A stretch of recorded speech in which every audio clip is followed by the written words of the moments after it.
Takže dámy a pánové, vítejte u mého nového videa, tady je Gardens. No a možná si říkáte, že jsem nějakou dobu nevydal video. No tak to bylo kvůli tomu, že jsem se rozhodoval, jestli skončím s YouTubem nebo ne. Protože se mi stala taková věc s animátorem, s mým kamarádem, ale nebudu to říkat, protože je to moc osobní. Každopádně v dnešním videu si ukážeme nějaký F3 zkratky, které můžete v Minecraftu použít.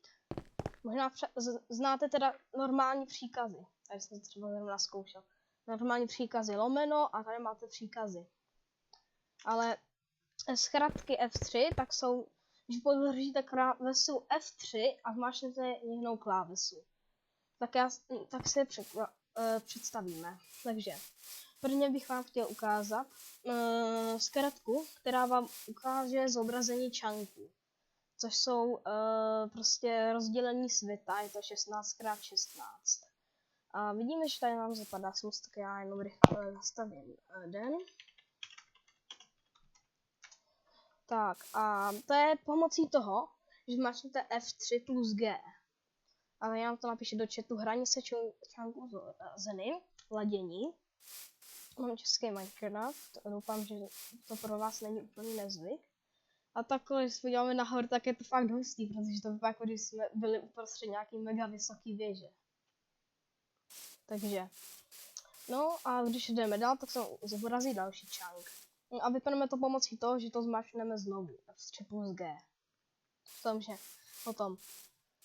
Další část je zobrazení hitboxů, což jsou hitboxy F3 plus B, tak jsou hitboxy. Já bych si řekl, že by to mohlo být F3 plus H jako hitboxy, ale je to F3 plus B.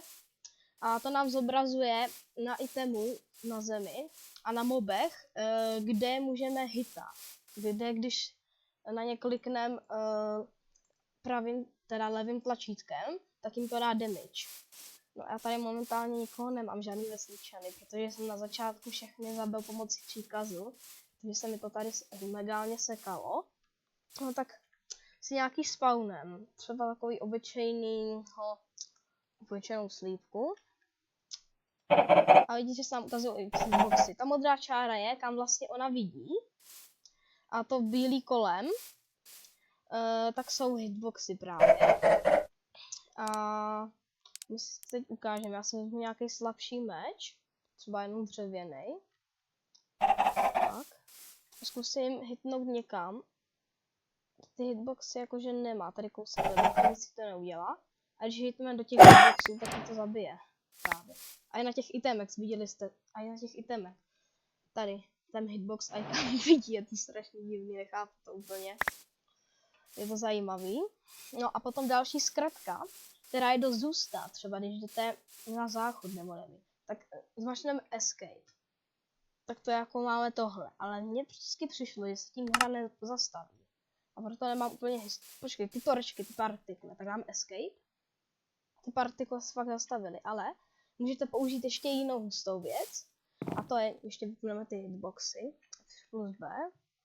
A to je, když dáte F3 plus escape, tak tady nahoře je nastavený hra pozastavena. Prostě tady můžu jezdit myší. A prostě hra je úplně pozastavená, nic tam nemůžu dělat, dokud nezmáčknu zase F3 plus escape, anebo jenom escape. Počkat zase, jo, to. Takže, myslím, že by to mohlo být pro dnešní video všechno. Rozhodně vám to ukážu v příští videu víc. Třeba vydal i video s příkazama.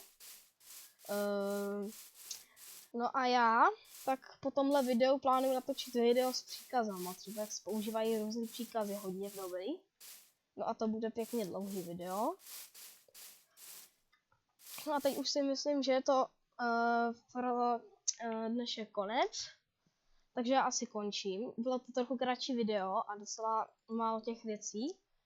Ale myslím, že by to stačilo, abyste něco málo věděli. Tak a to je všechno a já se tady loučím. Čau.